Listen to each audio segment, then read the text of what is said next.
Recibía correos electrónicos que decían venir del futuro. No voy a empezar diciendo que no creía en estas cosas.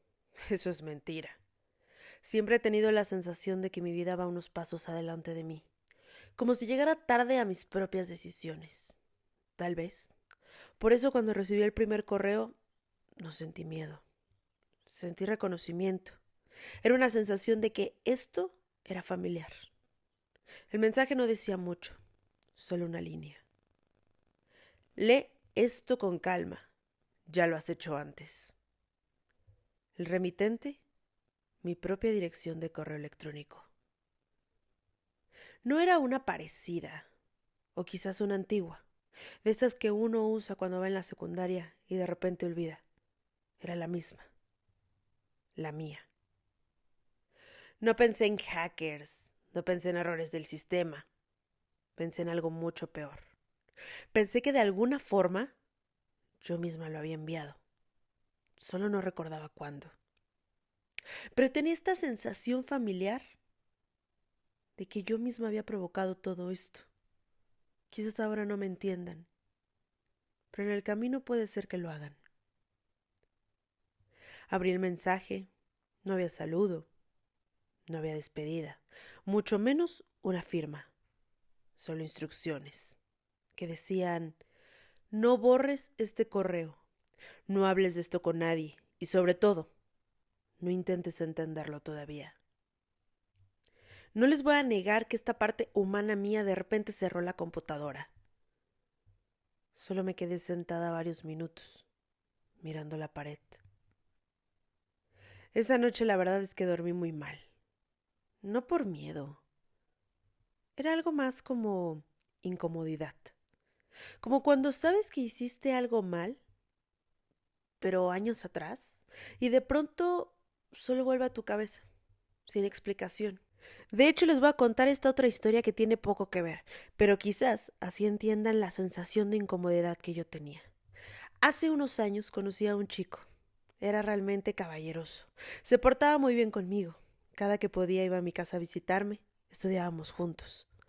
Pero una vez, él me dijo que quería ser mi novio.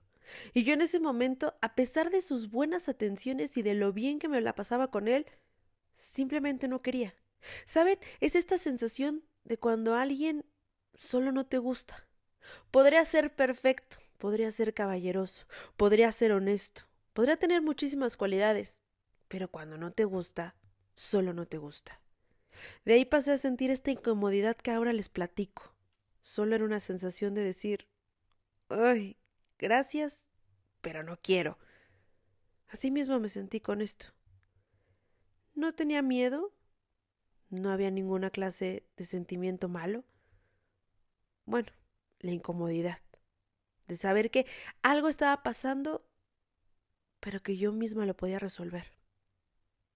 El segundo correo llegó 2 días después. Este sí tenía una fecha extraña. Marcaba haber sido enviado en el 2027, en el futuro.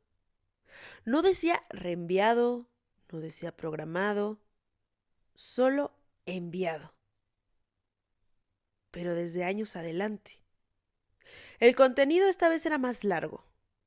Decía: hoy dudaste sin contarle a Marcos lo que realmente piensas de él. Decidiste no hacerlo. ¿Vas a seguir tomando esa decisión durante meses? ¿Qué? No porque mencionara a Marcos, sino porque describía exactamente una conversación interna que había tenido esa misma mañana, sentada en el baño mirando al piso. No había escrito eso en ningún lado. No lo había dicho en voz alta. No lo había siquiera mencionado en alguna conversación. Era mío. Era un pensamiento interno que yo había tenido y ese correo lo describía perfectamente. Pero ¿por qué este mensaje hablaba de Marcos? ¿Y por qué sabía que yo estaba dudando? Y que pensaba algo de él que claramente no le estaba diciendo. Claro que esto no le conté a Marcos, no por desconfianza, sino porque el correo decía que no lo hiciera. Y yo simplemente obedecí. Esta es una parte importante de esta historia. Yo no fui una víctima confundida. Yo elegí seguir las instrucciones. Los correos comenzaron a llegar con regularidad incómoda. No todos los días, no siempre a la misma hora. Eso sí, siempre cuando estaba sola. Algunos eran breves, casi técnicos. El último decía: no aceptes cambios en las cuentas esta semana. Otros eran más personales, como: sigues justificándolo, te prometiste no hacerlo más. Nunca hablaban del futuro como algo espectacular. No había catástrofes, no había accidentes. No era algo como una premonición que me estuviera advirtiendo sobre lo que no tenía que hacer en el futuro. Solo consecuencias pequeñas, acumuladas, muchas advertencias. Pero realmente nada relevante, como uno pensaría que funciona en una película si te hablan del futuro y que te dicen: no vayas a tal sitio tal día, porque ese sería tu final. Aquí no había nada de eso. Un correo en particular me obligó a sentarme. Decía: vas a pensar que exagero, siempre lo piensas, pero también siempre terminas aquí. Ahí entendí algo que por primera vez me heló más que cualquier amenaza. Esa versión de mí estaba cansada. No estaba desesperada, no estaba asustada, estaba cansada. Y yo de alguna forma entendía muy bien ese sentimiento. Intenté responder, no con preguntas dramáticas, pero sí puse una frase. ¿Desde cuándo me escribes? E increíblemente, la respuesta llegó rápido. Desde antes que te dieras cuenta de que necesitabas hacerlo. ¿Qué? Eso no era una respuesta clara, sí era coherente. Yo escribo así cuando no quiero decir algo directamente. Y lo más curioso de esto era que yo misma reconocía mi estilo de escritura. Y sabía que si yo me estuviera escribiendo a mí misma, justamente eso pondría. Los correos empezaron a mencionar fechas. Una en particular se repetía: 14 de mayo. Siempre de forma indirecta. Ejemplo decía: ese día no improvises, ese día no intentes ser comprensiva, ese día recuerda esto, nadie va a agradecerte el sacrificio. No decía qué pasaría, no decía por qué, solo insistía: 14 de mayo. Marcos empezó a ponerse más insistente con el tema del dinero. Nada fuera de lo normal. Nada que visto desde afuera sonara alarmante. Pero los correos ya me habían enseñado a no ver las cosas desde afuera. Un mensaje en particular decía: ¿te va a pedir algo que parece lógico? Lo vas a justificar mejor que él. Y así fue. Me habló de reorganizar cuentas, de firmar papeles, de pensar en el futuro y de, según él, armar todo lo necesario para que pudiéramos vivir tranquilos, porque se trataba de nuestro futuro. Pero yo ya sabía que en el correo no debía confiar, y mucho menos debía aceptar firmar absolutamente nada. Por lo tanto, solo aplacé mi decisión. Una noche llegó un correo distinto. Esta vez tenía un archivo adjunto. No lo abrí de inmediato. Lo dejé ahí, abierto en la pantalla varios minutos. No sabía lo que tenía que esperar. E insisto, no era miedo. Preocupación quizás. Cuando lo abrí, vi un documento legal. Era mi nombre, con mis datos correctos, con cláusulas que yo entendía demasiado bien. No tenía firma. Todavía. Al final del documento, en letras pequeñas, estaba la fecha: 14 de mayo. Otra vez. El correo que acompañaba el archivo era breve. Decía: no es la primera vez que ves esto, solo es la primera vez que lo recuerdas. Ahí fue cuando empecé a sospechar algo mucho más perturbador que un engaño externo, un engaño de Marcos. Empecé a preguntarme cuántas decisiones había tomado creyendo que eran mías, cuando en realidad solo estaba siguiendo instrucciones que yo misma me había escrito antes. Todo era un bucle, donde yo misma me mandaba mensajes para hacer algo que en el futuro yo me tenía que advertir. El último correo, antes del 14 de mayo, llegó la noche anterior. No tenía asunto, solo decía: mañana vas a querer confiar. No porque seas ingenua, sino porque estás cansada de resistir. Esta frase, a diferencia de las otras, no sonaba advertencia, sonaba experiencia.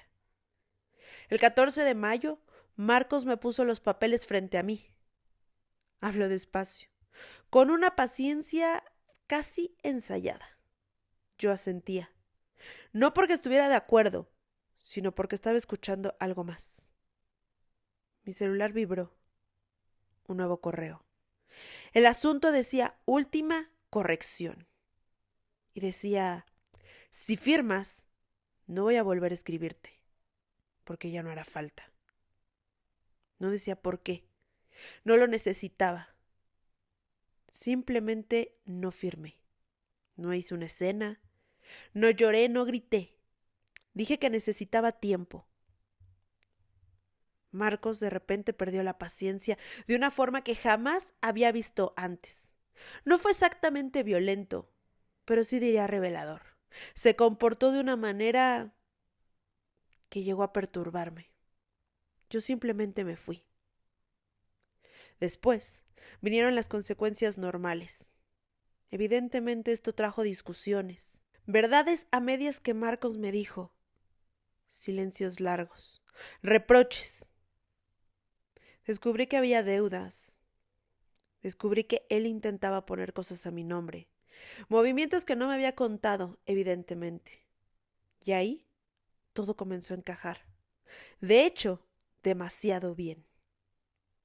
Una semana después de esto, cuando ya no esperaba nada más, llegó otro correo. Pero este no venía del futuro. Venía del presente exacto. Decía, no creas que esto fue para salvarte. Fue para que recuerdes quién eres cuando decides y quién te conviertes cuando no lo haces. Intenté responder, pero esta vez el correo me rebotó. La dirección ya no existía. Hoy te cuento esto porque ya no recibo correos. No porque haya terminado, sino porque ya no necesito advertencias. Durante días revisé mi correo esperando algo más. No llegó nada. No había advertencias, ni instrucciones.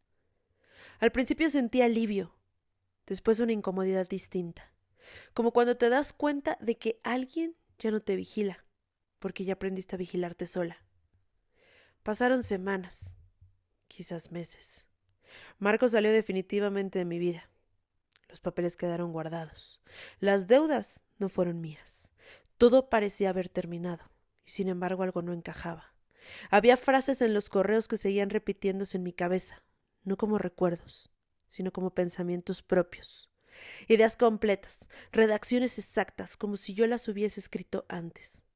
Una noche abrí mi correo sin motivo. No había mensajes nuevos.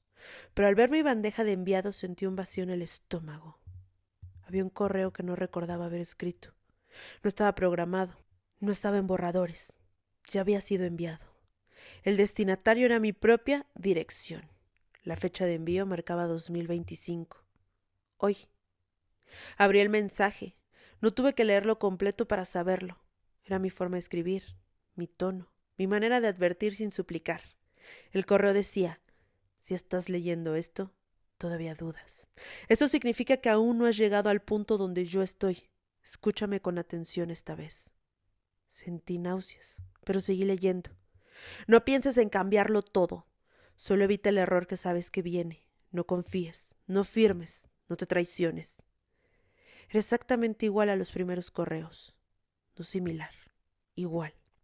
Entonces lo entendí. No había sido una versión distinta de mí. No había sido una advertencia externa. Había sido yo, después de sobrevivir, decidiendo asegurarme de no olvidar. No para salvarme, sino para recordar quién soy cuando estoy a punto de ceder.